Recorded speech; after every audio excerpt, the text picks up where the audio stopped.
Good morning. Welcome to Linguistics 2026 Athens. My name is Katie Pasquaga and I am the administrator of the Linguistic Society. We would like to express our gratitude to Athens University for hosting us this year.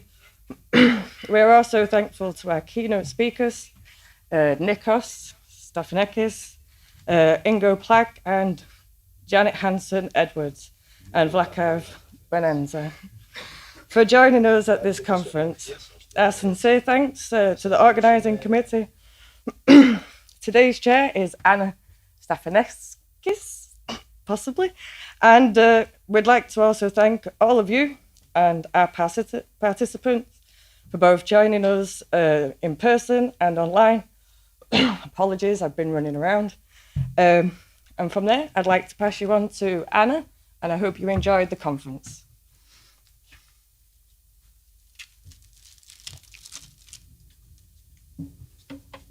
Good morning. I'm very glad to be here with you today. And it's my distinct pleasure to introduce our first keynote speaker, Nikos Sifakis, who is Professor of English for specific purposes in the Department of English, Language and Literature of the University of Athens and Director of the Master's Program Teaching English as a Foreign International Language of the Hellenic Open University. He has published extensively on teaching and researching English as an international lingua franca, with a focus on the concept of ELF, English as a lingua franca awareness, intercultural communication and pedagogy, language teaching methodology, distance education, adult education, and teacher education. His research appears in many international refereed journals, and he's co-editor in a lot of works, just some of them, English as a lingua franca for EFL contexts, also language education policies and practices in the Mediterranean countries. He's the author of a very interesting book, The English Language and Globalization, Facets of Present-Day Reality in Greece, Europe, and the Rest of the World. I look very forward to your keynote speech, which is entitled From Deficiency to Integration, English as a Lingua Franca, Translanguaging and Linguistic Theory Reimagined. So the floor is yours. Thank you so much. Thank you very much, Anna, Dr. Swagianaki. Anna, welcome to the department and to the university. We're very, very happy to have you. Thank you very much to Professor Antonis Botinis for inviting me. I think I'm going to stand.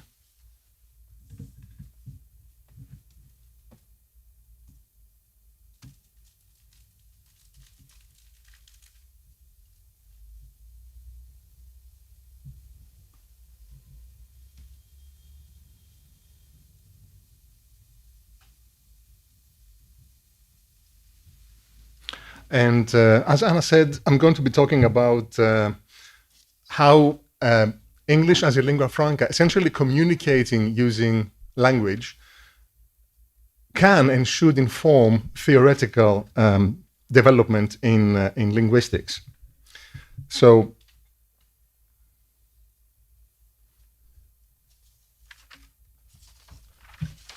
a moment.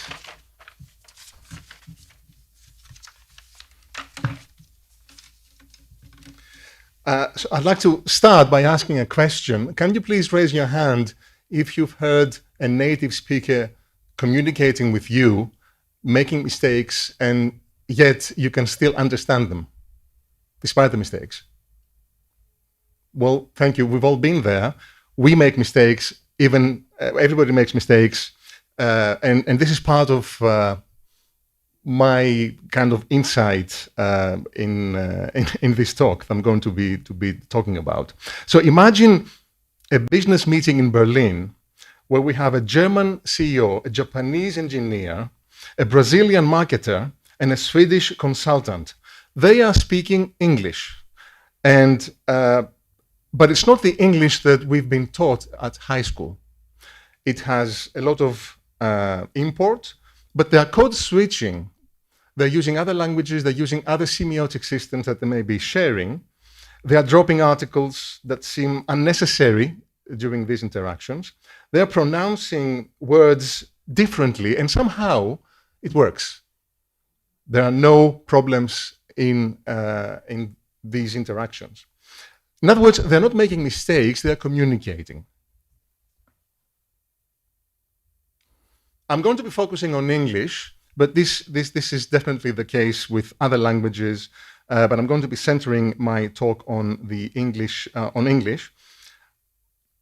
Traditional linguistic theory built itself on the assumption of the idealized native speaker operating in a homogeneous speech community.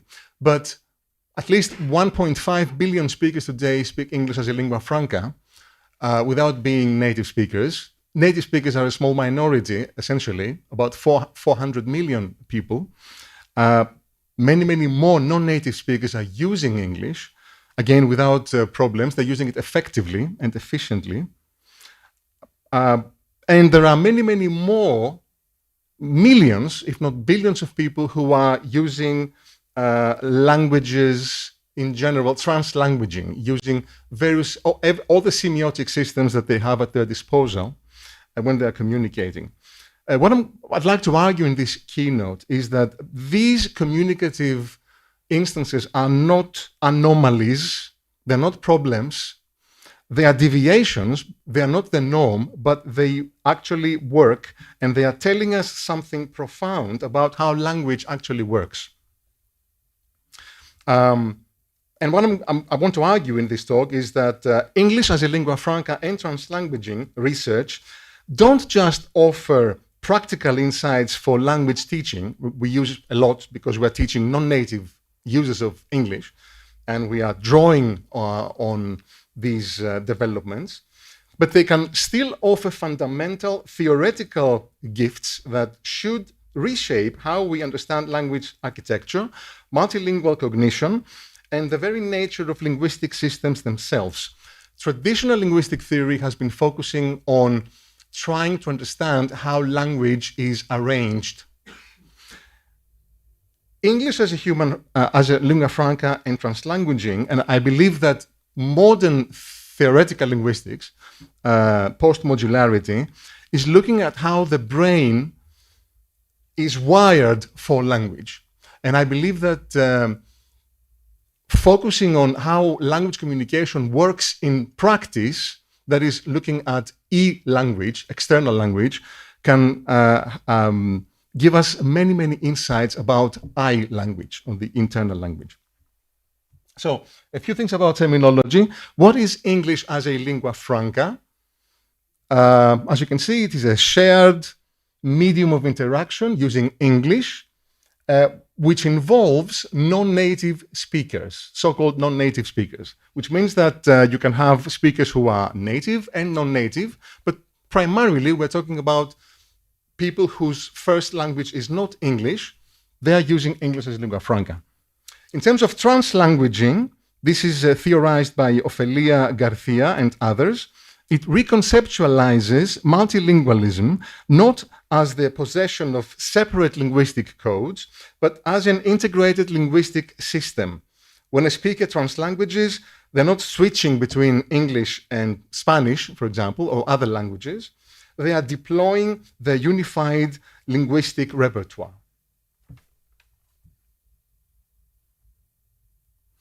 So just a few examples. All these examples I've taken from the literature, and I'm giving you the literature or part of the literature in the final slides at the end. This is an example from longitudinal research on ELF speakers, which shows systematic omissions of articles. Traditionally, these are considered a fundamental grammatical category, articles, and omitting these articles is an error. However, Barbara Zadlehofer's corpus-based research reveals something different. This is a communicative efficient, and systematically deployed interaction.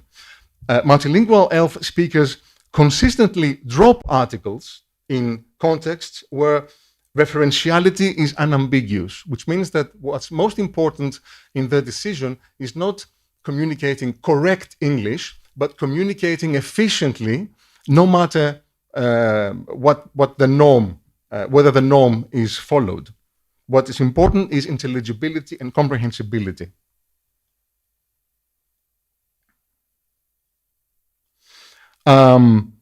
Jennifer Jenkins's work on ELF phonology documents systematic phonological patterns that deviate from received pronunciation, from those norms, RP, and yet maintain mutual functional intelligibility. An example is replacing interdental fricatives, which are notoriously difficult. All phoneticians and teachers of pronunciation know this. Very difficult for many non-native users, as they don't exist in many languages. So they are used interchangeably, in this case, replacing interdental fricatives and replacing the sounds.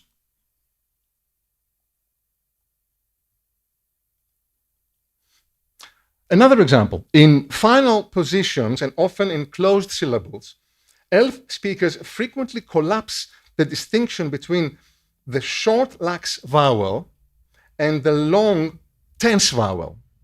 This is the final vowel in the word city and happy. This is collapsed and becomes an E sound, just a generic E sound. And it's the same with the minimal pair collapse in this example, short and long vowels.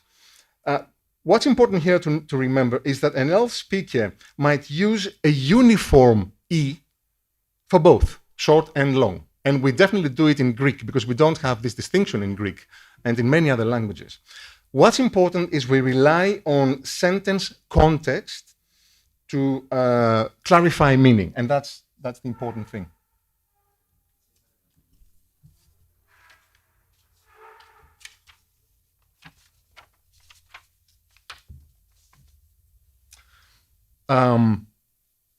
Native English involves vowel reduction, where unstressed vowels turn into schwa. We know this from prosodics and phonology.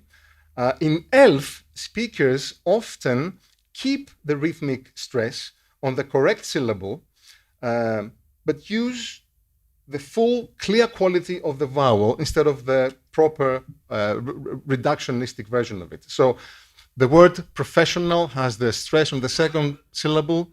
All the other vowels are schwa. The same with condition, and with standard, the final syllable is a schwa. And yet, when everybody, I think, definitely in Greek and perhaps in Spanish, we would say professional, condition. So these vowels are not schwa sounds; they are full consonant, full vowel sounds. But they don't seem to create any problems at all in understanding.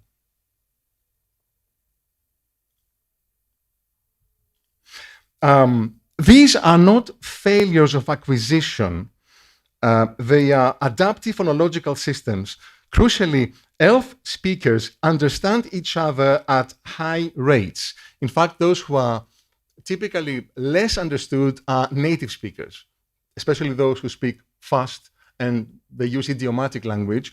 Non-native speakers seem to understand these constraints and adapt their speech to meet the comprehensive, the perceptual demands of the listeners.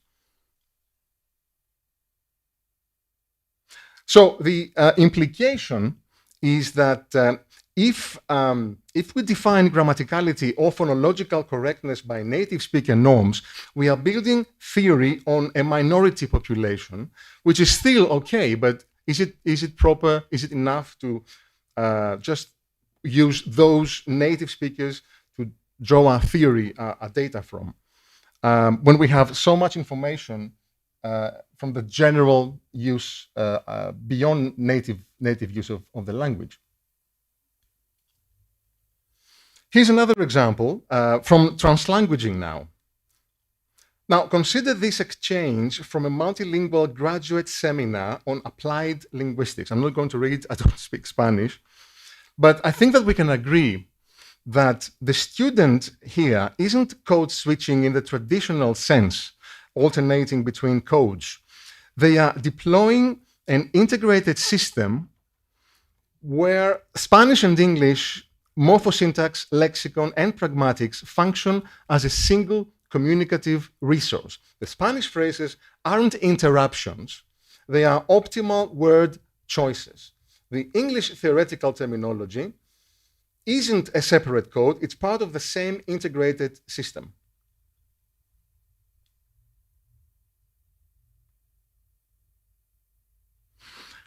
So what's the theoretical significance here? The fact that it's all this information, all these data challenge the compartmentalist model of bilingualism, the assumption that bilinguals possess two separate language systems that need to be kept apart. Instead, translanguaging theory suggests that multilingual speakers have a unified system with differential resources, and this has profound implications for how we model language in the brain. The core insight here is that traditional linguistics often treats variation as noise, especially when it doesn't meet the theoretical rules that we have developed from traditional data, from typical data. These deviations from the underlying system, of course, ELF research reveals that multilingual variation is systematic, purposeful, and creative, which means that such data support current perspectives of I language, which looks at the internal structure and understanding of how the brain functions with language. But what it points is that E language should have a primary role here, not a secondary role, something that is, it exists, but it shouldn't inform so much I language. Zadlerhofer's research documents consistent morphosyntactic patterns that emerge across independent ELF communities. For example, the third person singular deletion in present tense.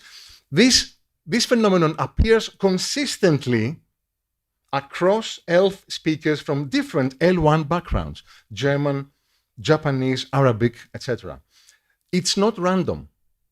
It's a systematic norm emerging from the contact situation.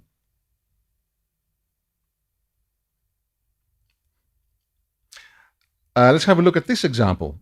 This reveals something profound, I think, that ELF speakers are applying default morphosyntactic rules across the board. They're not failing to learn irregularity.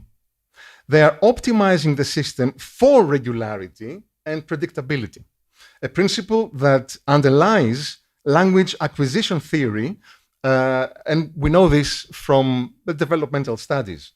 In other words, overgeneralization is evident of a strong underlying system of language performance.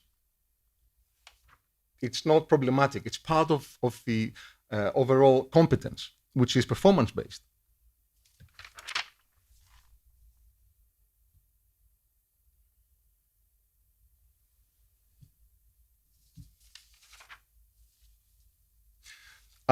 This perspective shifts the view of English as a lingua franca from a collection of errors to a process of systematic regularization in linguistics.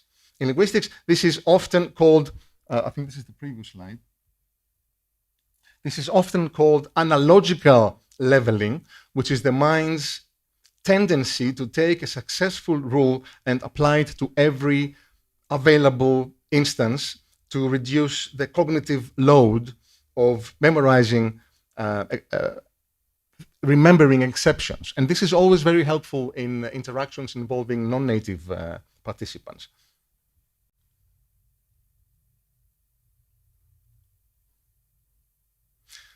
We know from, this is research from colleagues like Julian House, Alessia Kogo, and Martin Dewey, who have worked on ELF pragmatics and show that how speakers collectively negotiate meaning-making strategies. So consider this scenario. This is a meeting with speakers from Poland, Thailand, and Brazil discussing a project timeline. Notice the repeated is correct construction and so-called S is X construction. These aren't native English patterns, but they have emerged as ELF pragmatic markers that serve clear communicative functions. They invite confirmation, reduce face-threatening acts, and create collaborative rapport. This challenges the traditional distinction between competence, which is the idealized knowledge, and performance, which is actual use, which has errors, noise, and hesitations, and so on. What ELF reveals in this instance is that there's no clear boundary. Systematic patterns emerge from performance contexts. The errors are generating new grammatical patterns.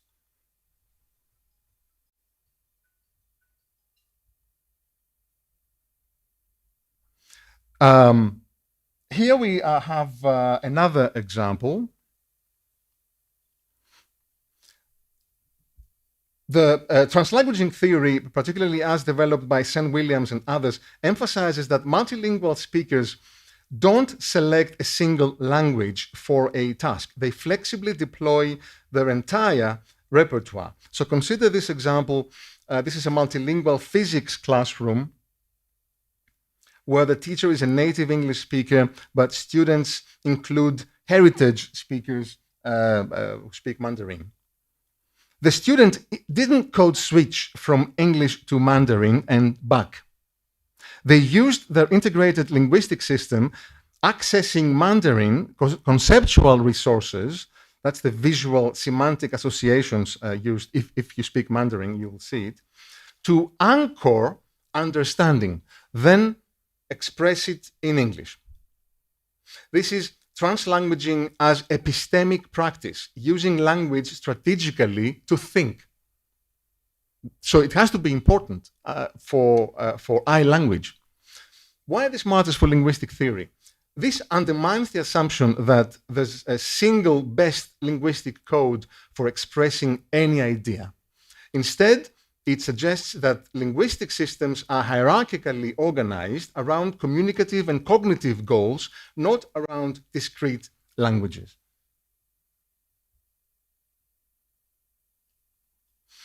Traditional linguistics relies heavily on the linguist's introspective judgments. We know this. It's been the case forever. This sentence is grammatical, that one isn't grammatical.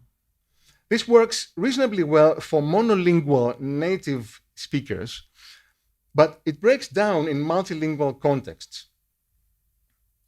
We have these variable degrees where we have acceptability rating, highly acceptable in context, or recognizing deviation, grammatical deviation from native norms, or actual frequency of use, which it may be high frequency in ELF contexts and zero presence in native English.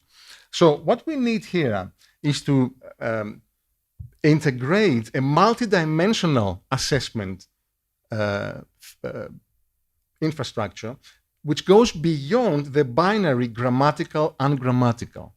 We need measures of acceptability. Do speakers accept it? Frequency, how often does it occur? Functionality, does it serve communicative purposes? And systematicity, is it used consistently?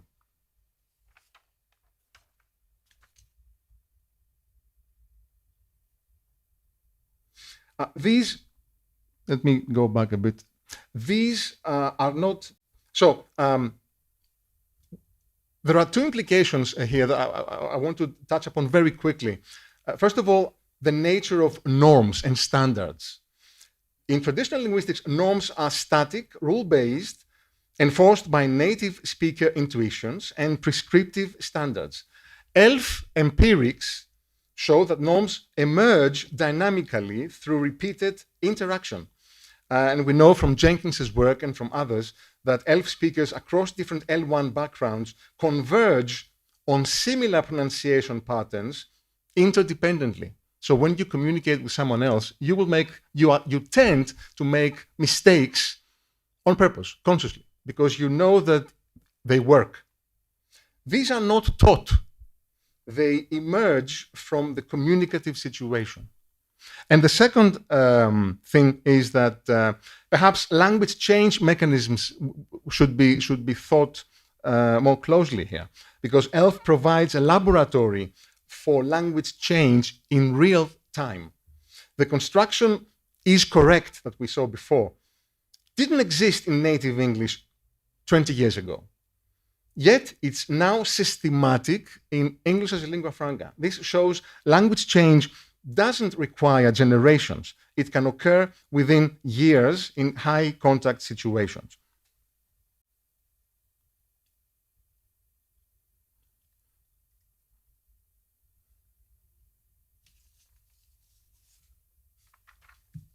I'm going to now very briefly talk about the voice corpus, which is the Vienna Oxford International Corpus of English.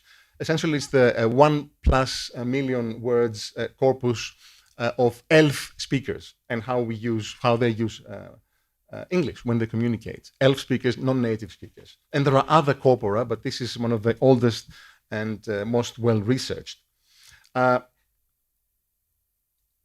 Corpora like this one moved research from impressionistic observation to systematic corpus analysis, trying to take non-native speaker generation of language very, very seriously, rather than consider it just a byproduct or a mistake, an epiphenomenon, as it's known in modularity theory.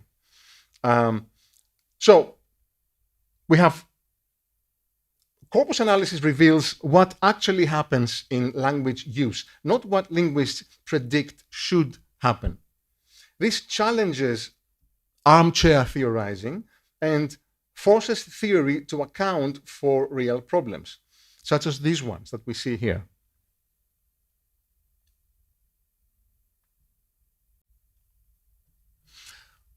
So one major implication here that we have to reconsider the relationship between even the definition or primacy of competence and performance. And I've referred to these two notions before: competence, idealized, stable knowledge; performance, actual use. What is the reconceptualization that we can think about here? The distinction becomes blurred. What looks like performance variation, for example, omitting an article, becomes competence level systematicity in ELF contexts. So the phenomenon of using language when communicating, develops these rather predictable language structures that we need to research and study. We need context-sensitive competence. The recognition that speakers have competence for specific communicative contexts: native speaker contexts, ELF contexts, translanguaging contexts, and other contexts.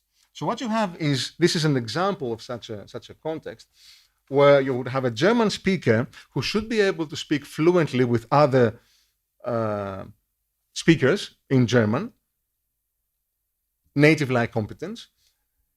He or she should also be able to communicate in ELF contexts using high-order ELF competence with certain errors, and perhaps even in translanguaging contexts where he or she would integrate German and English or any other language competence. These are not separate languages. They are context-sensitive deployments of an integrated system.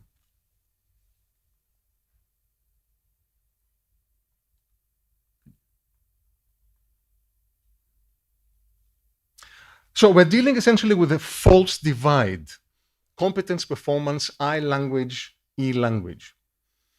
And I believe that we need to bridge the gap between hardcore linguistics, theoretical linguistics, and applied linguistics, which includes pragmatics, which is extremely, extremely important, and even language teaching.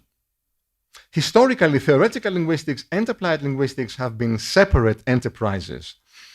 So theoretical linguistics concerned with universal principles, formal models, and core grammar. Applied linguistics dealing with practical problems, pedagogy, and language learning. As I said before, ELF and translanguaging blur this boundary.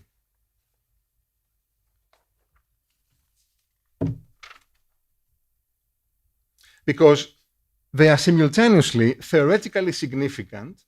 They challenge universal grammar and the competence performance distinction. They are practically urgent. ELF research by Jenkins and others shows that native speaker pronunciation is actually less important for intelligibility in ELF contexts than systematic phonological patterns. The applied consequence of all this is that we have ELF-aware pedagogy, which is the area where I'm working in, how we can incorporate all these deviations that point towards creativity on the part of the non-native speakers and raise their awareness of what they are actually doing, because non-native users of English tend to see themselves as deficient users of the language and compare themselves with the so-called native standard or norm. And they need to become aware of their own capabilities and strengths at the same level or with a native speaker, because they have a lot to learn from this. And they can do this through meta activities, meta-linguistic activities, noticing these problems, these deviations, noticing them, and drawing information on why these deviations are there and what their purpose is. And then thinking about meta-linguistic and metacognitive activities, where they are prompted to think about their deeper perceptions and perspectives about themselves, why they should feel deficient when they're not, in fact. So, what are the takeaways from this talk? Let me return to the Berlin meeting at the beginning of my talk. When the participants emerge from the conversation, they haven't just completed the business transaction. They have collectively and often unconsciously demonstrated all of these points, that the inadequacy of native speaker-centered theory, the systematicity and creativity of multilingual systems, the emergence of norms through communicative interaction, the integration of linguistic systems across traditional boundaries, and the possibility of language change happening in real time.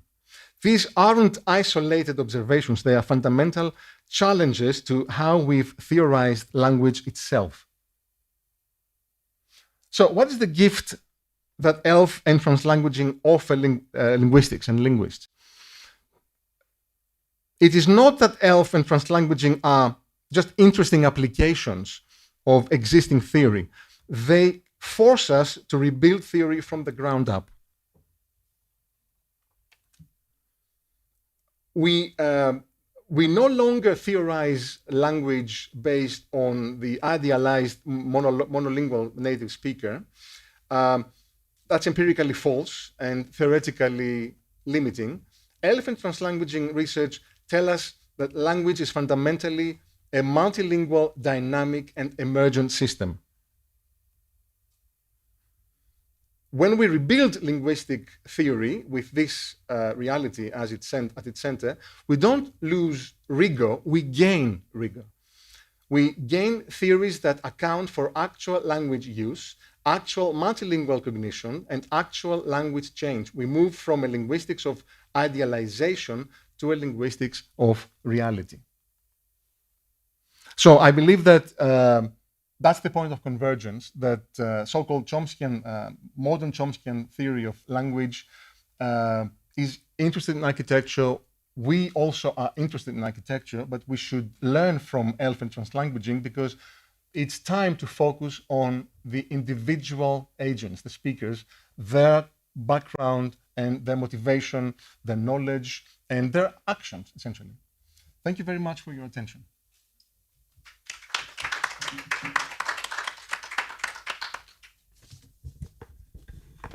Does anybody have any questions?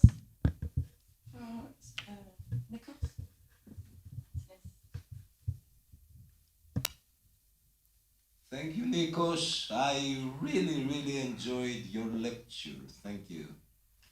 Well, I should say about your term, grammaticality, it should be expanded. I mean, I don't know if it has already, but in my time, grammaticality was restricted to some aspects, and it should involve as well phonology, maybe phonetics. I've heard a lot of linguists in written text as well that the same sentence may mean completely different things, but it is not the same sentence because it differs in prosody, intonation, etc. It's another sentence. It is as if we had other wordings. So grammatical and grammaticality should involve more components like the ones you have described. Now, another comment, if I may. If we would like to improve language production, I think that we should teach very early our own language, phonetics and pronunciation, because not in my time, but even today, they teach spelling and orthography. I mean, the pupils must be aware of the sounds. They don't know what sounds is. If they get from an early stage, later on, and when they are aware of the sounds, they will learn to speak a foreign language like English more effectively. Thank you. Thank you very much, Andonis. I agree. And this is actually my point. Introducing activities in language teaching, both L1 teaching and definitely foreign language teaching, introduce activities that are meta-linguistic.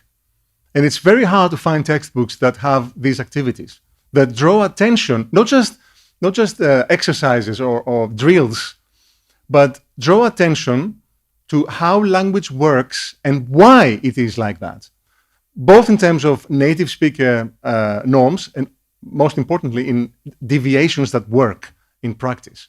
And if we do this, then we can talk about other activities, not just the meta-linguistic, but meta-cognitive activities, thinking about our own deeper convictions about what is correct and incorrect. Because now we can talk about power dynamics, the social structure of the overall system of interaction, and what is considered to be correct and incorrect. That is something that is epigenetic.